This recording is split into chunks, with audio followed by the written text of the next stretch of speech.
வீட்டை விட்டு வெளியே வா. விஜய் பணியூர் விட்டு வெளியே வா சொல்றவங்களுக்கு என் வீடு எதுன்னு தெரியுமா? முதல்ல என் வீடு எங்க இருக்குனாவது தெரியுமா? தமிழ்நாடு தமிழ்நாடுன்னு சொல்றாங்களே, அது மத்தவங்களுக்கு வேணா ஸ்டேட்டா இருக்கலாம். ஆனா என்ன பொறுத்த வரைக்கும் என் தாய் நாடான தமிழ்நாடு தான் என் வீடு. என் வீடு அப்படின்னு சொன்னா அந்த வார்த்தையில ப்ரூவ் ஆகாது தம்பி. மக்களோட நீங்க எப்ப நிக்கிறீங்கிறத பார்க்கணும். என் வீட்டுல மொத்தம் எத்தனை பேர் இருக்காங்க தெரியுமா? 8 கோடி பேர் இருக்காங்க. ஒட்டுமொத்த தமிழ்நாட்டு மக்களும் என் வீட்டு மக்கள், என் குடும்பம், என் உறவு, என் சொந்தம். எனக்கு எல்லாமும் கொடுத்த இந்த 8 கோடி சொந்தங்களுக்கு இனிமே எல்லாமுமா கூட நிக்க போறது இந்த விஜய் மட்டும்தான். தமிழ்நாட்டோட முதல் படை வீரனா, தமிழ்நாட்டோட முதல் பாதுகாவலனா அவங்க கூடவே நிக்கணும்ன்றதுதான் என்னுடைய குறிக்கோள். வாவ், நாடக நடிகனே, தாய்நாடு தான் தமிழ்நாடு தான் உங்கள் வீடு அப்படின்னா அந்த வீட்டுக்கு அந்த நம்ம வீடு தானேன்ட்டு காசை எடுத்துட்டீங்களோ, அதான் வரி கட்டாமல் இருந்தீங்களோ நீங்கள். இது நம்ம வீடு தான், தமிழ்நாடு நம்ம வீடு தான். மக்கள் வணக்கம், மக்கள் சக்தி நேயர்களே. இந்த மக்கள் சக்தி சேனல் ஒரு விழிப்புணர்வு கொடுக்குற சேனல் தான்.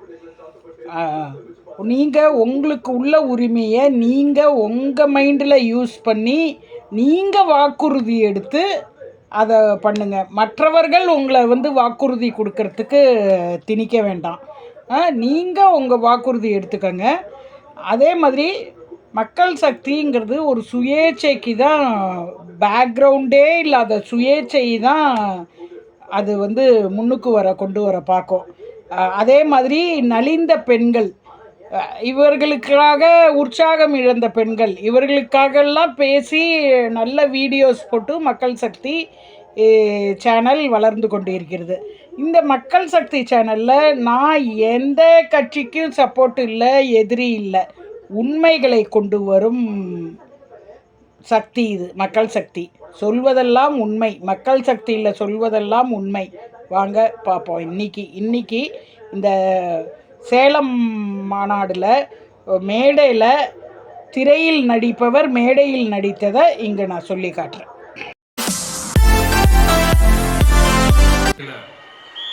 அதே விஷயத்தை வச்சு நம்ம அது ஒரு ஃபயரா மாத்துறதுன்னு ஒன்று இருக்குல்ல, அங்கிருந்து தான் அந்த பவரே ஸ்டார்ட் ஆகும்.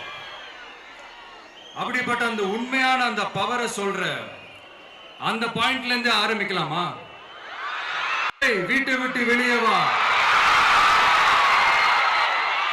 விஜய் பணியூர் விட்டு வெளியே வா அப்படின்னு சொல்றவங்களுக்கு என் வீடு எதுன்னு தெரியுமா? முதல்ல என் வீடு எங்க இருக்குனாவது தெரியுமா? தமிழ்நாடு தமிழ்நாடுன்னு சொல்றாங்களே, அது மத்தவங்களுக்கு வேணா ஸ்டேட்டா இருக்கலாம். ஆனா என்ன பொறுத்த வரைக்கும் என் தாய் நாடான தமிழ்நாடு தான் என் வீடு.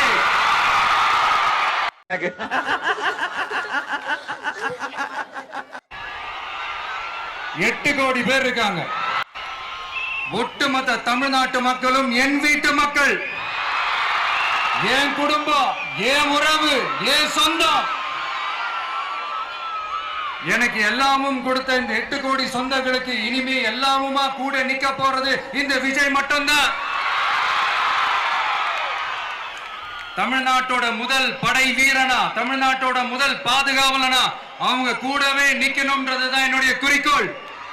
அப்படின்னா அந்த வீட்டுக்கு அந்த நம்ம வீடு தானேன்ட்டு காசை எடுத்துட்டீங்களோ, அதான் வரி கட்டாமல் இருந்தீங்களோ நீங்கள். இது நம்ம வீடு தான், தமிழ்நாடு நம்ம வீடு தான் அப்படின்ட்டு வரி கட்டாமல் இருந்தீங்களா? இல்லை இத்தனை கோடி மக்கள், ஒவ்வொரு மக்கள் தலையிலையும் கடன் வாங்கி வச்சுருக்காரு. நீங்கள் எதிர்க்கிற மாதிரி இப்போ பாவனை பண்ணிகிட்ருக்கீங்களே அவர், அந்த ஒவ்வொருத்தரும் உங்கள் அண்ணன் தம்பிங்கிறீங்களே, அந்த அண்ணன் தம்பி கடன்லாம் தீர்த்துடுறீங்களா? தமிழ்நாடு உங்கள் வீடுங்கிறீங்கல்ல, அந்த அண்ணன் தம்பி கடன்கள்லாம் தீர்த்து மொத்தமாக தமிழ்நாட்டு கடனை தீர்த்துருங்களேன். வீட்டு கடனை தானே தீர்க்குறோம், வீட்டு கடனை தீருங்களேன்ப்பா விஜய் தம்பி. தமிழ்நாடு உங்கள் சொந்த வீடு தானே, அதனால் இந்த வீடுக்கு நீங்கள் வீட்டு பேரில் கடன் நிறையா வாங்கியிருக்காங்க இல்லையா, அந்த கடனெல்லாம் கட்டிடுங்க. அதே மாதிரி எல்லாரும் உங்கள் உறவினர்கள் தானே, அத்தனை உறவினரோட இபி பில்லெல்லாம் கட்டுங்க. ரொம்ப கஷ்டப்படுறோம், நிறையா கூட ஏற்றிட்டாங்க அந்த தீய சக்தி. நீங்கள் தானே தூய சக்தி, கொஞ்சம் எங்களுக்கு கட்டிடுங்க. இதெல்லாம் பண்ணிவிட்டு ஒரு 4 வருஷம் 5 வருஷம் கழித்து நீங்கள் வாங்க, முதல்வராக வந்தீங்கன்னா நல்லாயிருக்கும். உங்கள் மேலே ஒரு நம்பிக்கை வரும். நம்ம தமிழ்நாடு என் வீடு அப்படின்னு சொன்னால் அந்த வார்த்தையில் ப்ரூவ் ஆகாது தம்பி. மக்களோட நீங்கள் எப்போ நிற்கிறீங்கிறத பார்க்கணும். எப்போ நிற்கிறீங்களோ அதுதான் ப்ரூவ் ஆகும். வீட்டில் உள்ள தலைவன் பொறுப்பேற்றுக்கணும். ஃபஸ்ட்டு நீ வீடுன்ட்டீங்க, அப்போ வீட்டு தலைவன். நீங்கள் இந்த பொறுப்பெல்லாம் ஏற்றுக்கிறீங்களா? ஏற்றுன்ட்டு அப்புறம் பொறுமையாக வாங்க. நீங்கள் உடனே அந்த சீட்டில் போய் குதிக்கணும்னு பார்க்காதீங்க. இன்னொன்று ஒன்று, வீட்டின் தலைவன் பொய் சொல்லக்கூடாது, அப்புறம் அந்த வீடே நாறிடும், வீடே ஒழுங்கீனமாக போயிடும். இந்த தமிழ்நாடுங்கிற வீடு உங்களோடதுனாக்க நீங்கள் ஒரு பொய் சொல்லலைன்னு சொல்லுங்கள், பொய் சொல்லாமல் இருக்கீங்கிறத சொல்லுங்கள். யாருக்கு நீங்கள் பி டீம்ங்கிறத சொல்லுங்கள். எனக்கு தெரிஞ்ச வரைக்கும் நீங்கள் எதிர்கட்சின்னு நீங்கள் சொல்கிறவங்களுக்கு தான் பி டீம். அந்த பொய் சொல்லாமல் ஒழுங்காக நீங்கள் வந்தீங்கன்னா வீடும் உருப்பிடும், நீங்களும் உருப்பிடுவீங்க. தமிழ்நாடு என் வீடு அப்படிங்கிறவங்க மக்களோட துன்பத்தில் பொறுப்பை ஏற்றுக்கணும் இல்லையா? அந்த பொறுப்பை ஏற்றுக்கலையே. நான் மீண்டும் மீண்டும் சொல்கிறேனே, அந்த பொறுப்பை நீங்கள் ஏற்றிருந்தீங்கன்னா தமிழ்நாடு உங்கள் வீடாக நீங்கள் நினச்சிட்ருக்கீங்கன்னு சொல்லலாம். நீங்கள் ஓடியில் போனீங்க, மக்கள் அவ்வளவு கஷ்டப்பட்டு இருக்கும்போது ஓடி போனீங்க. இப்போ என்னவோ மக்களுக்கு பாதுகாவலனாக இருப்பேன், படை வீரனாக இருப்பேன்லாம் சொல்லிவிட்டு தமிழ்நாடு என் வீடுங்கிறீங்க. வீட்டு தலைவா தலைவா,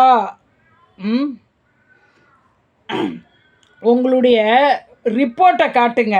என்னென்னலாம் பண்ணியிருக்கீங்க, நான் இப்போ சொன்னதுலலாம் என்னென்னலாம் பண்ணியிருக்கீங்கிற உங்கள் ரிப்போர்ட்டை காட்டுங்க.